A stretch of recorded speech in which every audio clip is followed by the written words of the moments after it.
Hello, welcome back to our communication tape series. Today we've got Esther McMillan-Drendel here with us. Esther, would you just like to introduce yourself and tell us what you do, please? Absolutely. Hello, Rose. Lovely to be here. Firstly, I'm a palliative care nurse and the founder and manager of the Victorian Palliative Care Advice Service, which is a statewide service providing free specialist advice and support to clinicians in the community. Excellent, and a wonderful service it is. And the more we can get the word out that the service actually exists, the better it'll be. So this communication tape series, we talk about particularly about communication skills and the things that you've found that works. I'm thinking in the terms of offering telephone advice, that's a distinct area, and it requires you to sort of draw on particular communication skills. So fire away and just tell us what you've seen in your line of work, the common challenges that you come across, and that sort of thing. So go. Thanks, Rose. Yeah, it is it's a very unique field working on a phone service, in that we do lose a lot of our non-verbal cues when we are engaging with people. And I think the one thing that we really take for granted when we're meeting face to face or via telehealth and not being on the phone as such is that the assumption that everyone involved in the conversation is coming from the same place. And that's the same level of knowledge, emotional understanding and background. But the reality is it's rarely true. And I think the big challenge that we see an awful lot with people calling into the service, and particularly for clinicians, is that the majority are providing palliative care, or that transitional care into palliative care, that they haven't had formal training in how to have difficult conversations, and especially during times when a patient's care is shifting or uncertain. And these are really hard conversations to have, and there's often a lot of hesitation or discomfort in starting them.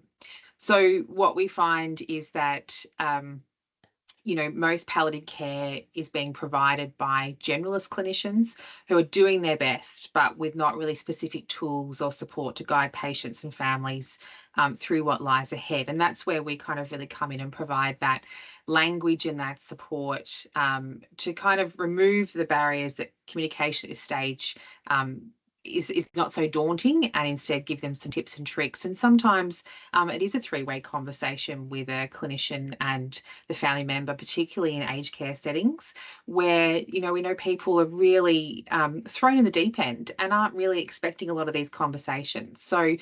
And the fear, I think one thing that we've really come across is that the fear of saying the wrong thing is very real. And it's often based on past experiences where, conversations didn't go well, or where there was discord or distress as a result. And so then there's a real reluctance for people to then kind of re-engage in those conversations, which in turn, kind of creates this vicious circle of people not wanting to have conversations and conflict inevitably occurring because of it. So I think really in terms of the challenges, we need to support clinicians everywhere in developing, not just our clinical knowledge, but it's really important our communication skills and our emotional awareness to navigate these conversations with empathy and clarity. Because I suppose at the end of the day, and not to sound a little bit too cliche, but how we talk about care is just as important as the care itself.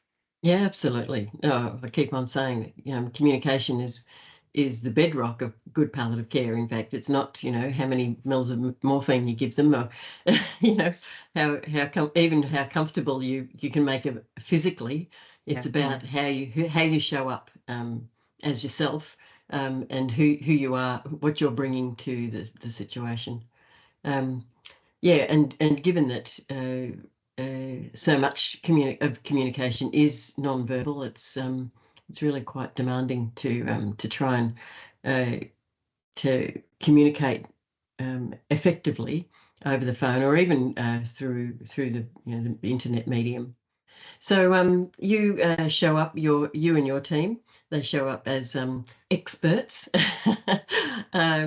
And I'm sure, often we tend to sort of think that, we see people who are in an expert field or a specialist field and think that they've never made a mistake, but we all know that that's not true. So I'm just wondering, because, one great way of learning is by our mistakes. What sort of pitfalls or mistakes have you made or have you seen in your line of work up until now that you want to sort of try and warn people away from? Stay away from that pothole. How long have we got, Rose? Yeah. I think, I think the team expert, and sometimes I shudder at this because it's sometimes both a badge and a burden that we all carry. And I think with that, the expectation from others and ourselves, particularly ourselves, I think, we're always trying to get it right. And when we don't handle a situation exactly as we'd hoped, we sometimes are our own harshest critic. And I can speak for myself in that, which sometimes, does lead to our own hesitancy to, get back on the horse and have that conversation again. And so I think, in that same, looking at that, it's really important to recognise that even though we might be perceived as experts, we're all human. And no matter how experienced we are, there are times when a particular case, a person's unique way of expressing themselves, or even something so small and unexpected can kind of catch us off guard and pierce through what I like to think of as our Teflon layer of protection and professionalism that kind of gives us that grounding. And I mean, it happened actually only really a couple of weeks ago. And it was funny when we started talking about having this podcast, and I thought about, oh gosh, what error can I bring up? Because I mean, we've all got things we wish we had done better at some point. And that was actually only a couple of weeks ago where I had a conversation where I felt comfortable too quickly in the conversation and I was anticipating where it was going. And I mean, that's a 101 rookie error. And I think this is, when we're having a lot of the same conversations every day and in our field, there's a certain remit of what we're talking about. But then this person said something completely unexpected and I was completely out of step and I stumbled. Fortunately, the other person was so immersed in their own grief and thoughts that they either didn't notice or chose not to acknowledge what I had said or my out of stepness and kept talking. And it kind of sat very forefront of mind with me because I just thought, oh my gosh, you're running a service like this and you can't even articulate really in a basic sense. And at the end of the conversation, though, I circled back and I apologised, acknowledging that it wasn't my best moment. And I wanted to absolutely acknowledge that with this person. And listen, they were really kind and gracious and brushed it off. And I don't know if they ever did hear what I had said or not. But at the end of the day, I know if I hadn't have said anything, we could have both walked away feeling very differently about the interaction. And I think, there's two things that come out of that is that we all sometimes falter. And I think it's really important that we show our vulnerability in that we are human too, and we acknowledge it. Because if I had walked away from that person might have actually said she was really insensitive and everything that happened after that didn't really hit. Yeah. And so I think, on the other hand, it's a reminder that expertise doesn't mean perfection, and it means more about being reflective and accountable and a willingness to repair the conversation when things didn't go as planned. And, we know this in our own personal relationships, whether it's with a spouse or a child or a family member or a friend, that sometimes it doesn't always land as we should, or we're a little bit out of step, and then we can go back and repair that. And I think that's really important, is that we know we can actually have that repair in that conversation. But yes, experts are human too. Yeah. Oh, look, I think that's such an important thing to focus on, is the interactions with anyone, particularly in this line of work. It's a human interaction to start with. Yeah, we can't get too comfortable in our professional role, as you said, just to, all of a sudden you're sort of going along on a track and you make assumptions about what's going on, and oh yes, I've done this before, and you get really comfortable, and then something blindsides you, and to show up authentically as yourself. And like I often say, the palliative care is, I think, one of the unique fields of healthcare, in that the person that you are is part of the therapy. Like we as ourselves bring that to the interaction, rather than I'm a nurse and I have skills and I do this and then you're out the door. Our own personalities and our own personhood and authenticity is part of the therapeutic relationship. It is, yeah, absolutely. Absolutely. And to not be afraid, and to definitely always remember that we're going to make mistakes, and so not to be afraid to sort of not shy away from that, but be willing to recognise when you have, and that's so important, to sort of to be real with our patients and say, oh yeah, I did mess up, I'm sorry. Makes such a difference. Yeah. And sometimes in that, they might turn around and actually go, oh yeah, we thought that, but we thought it was quite funny because, we were so frightened. It kind of sometimes is that faux pas sometimes breaks the seriousness of the situation and allows people to relax a little bit, because you have shown that you are vulnerable, and you're not just coming in to fix or to tell or to, or to direct what's going to happen. It does show a very human side, and you're right, it's part of our craft, really. Yes. Yeah. So what would your tried and true tools be around communication? What are the things that you always bring front of mind when you're doing this? I mean, I think this flows on perfectly, and it's as simple as hello. And it's such a simple word, and I think we as clinicians, as people, as as women, as all the multiple hats that we wear, but particularly in this, is that it's one thing we sometimes rush past without thinking, and in do so we really miss a key opportunity to build rapport. And rapport is something that is just incredibly important, and it's building that connection, and especially in palliative care, it's an emotionally charged conversation. A lot of the things that we do every day that we grow to be comfortable with is actually the first time someone's ever hearing these conversations.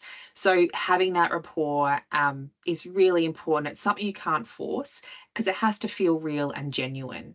And so whether you're speaking with someone over the phone or how you start a conversation really matters. And I think there's the good old kind of statistics from heavens knows when, we talk about communications, about the words themselves. It's 38% I think around our tone of our voice, and 55% regarding our body language. It does the heavy lifting. So really 7% only comes back to what we actually say. So we're kind of going in with like less than half of our arsenal to connect with someone in a very first time on the phone, and that person's generally always stressed and anxious and overwhelmed. Exactly. Yeah. So when you're going in and you've got to build that rapport quite quickly, it's really important to have those basics such as hello, say your name, and slow down. It's a take a moment to really read the room, even though if it's on the phone or in a virtual space, whichever it may be, is to ask yourself, where is this person at right now? And that we'll pick that up through tone, and emotionally, mentally, practically, where are these people at? Because chances are, if you've spoken to them previously, it'll be different from the last time you spoke, and meeting them where they're at makes all the difference.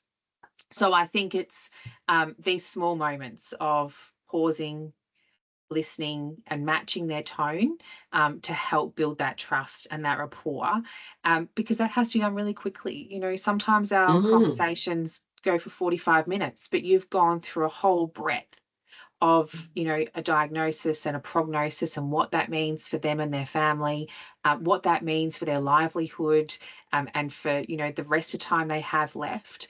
And then if someone feels that they can trust us, they're more likely to open up and feel heard and work through what's ahead. So I would say it's as simple as hello, Yeah. but not as simple. Yeah. Yeah, that undivided attention, even if it's for a short while, just to make that person feel like they're the most important person in the room is so important. I know I was in hospital a couple of weeks ago, and one nurse just waltzed in, started talking to me, or was looking around and doing stuff, didn't say hello, didn't introduce herself at all for the entire time that I saw her. And I just, like, every time I'm in a patient sort of role, the vulnerability just goes through the roof, and we don't realise it. It's easy to forget that, and particularly, you know, I guess younger nurses who are rarely in a patient situation, that you don't. It's easy to not really understand just how easy it is to be vulnerable, you know, and to be really sort of in a vulnerable position, and what you need from the people who are, you know, buzzing around looking like they're looking after you. You know, you need to feel like you can trust them, and that you need to feel safe. And to do that, you want that person to see you. I see you. It's so important. That's it. It is incredibly, and you know, I think really if we broke down the majority of the conversations we have with people, it's that they haven't felt seen. They, you know, practical things we put in place, but a lot of the time they might be ringing up with a practical issue that needs solving, but then there's everything around it that they want to debrief on and they want to explore more, that they haven't had that opportunity with a clinician, whether it's a nurse that comes to their home, or a GP, or in a hospital bed of a, you know, four bed ward, and, you know, the curtain of silence gets drawn around and they get told this information, and the medical team trot away again, and they're left with all these questions, and they said, I don't even know what the doctor's name was. They didn't say, they just walked in, told me what's happening, and left again. And they kind of go, well, what do we do with this information? So, you know, it's just so important. And I think this is something that, you know, COVID really shined up, is that people really need that time and that investment. And this is, I think, where we provide such a really, I suppose, important support for these people, because they can go somewhere that is specialist. They're not going down a rabbit warren of, you know, another Google search that's going to take them on some very strange page. They're speaking directly to palliative care nurses who understand and know what they're going through and what's ahead of them, and can really give them that time to go through and unpack all of that. Yeah. So we're near the end. Is there just there's one thing that a little takeaway for people to hang on to? And I think that's a good question.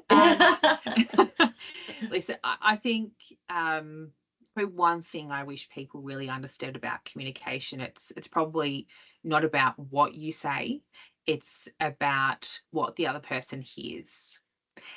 And, you know, you can go into any situation with the best intentions, the right information, and even have the perfectly scripted words that you've run through multiple times in your head.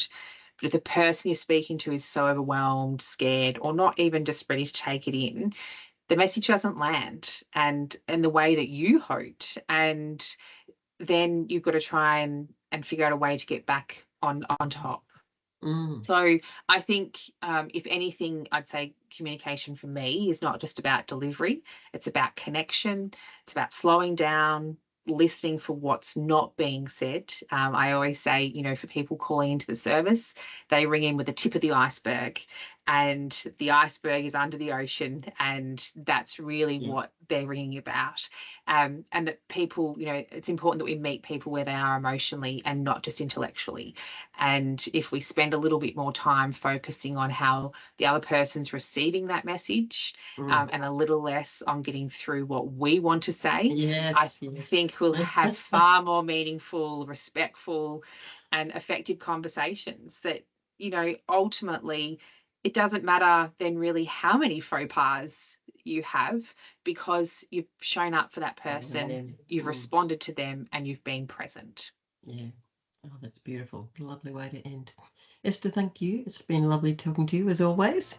And we'll see you around the traps. Bye. I'm sure we will.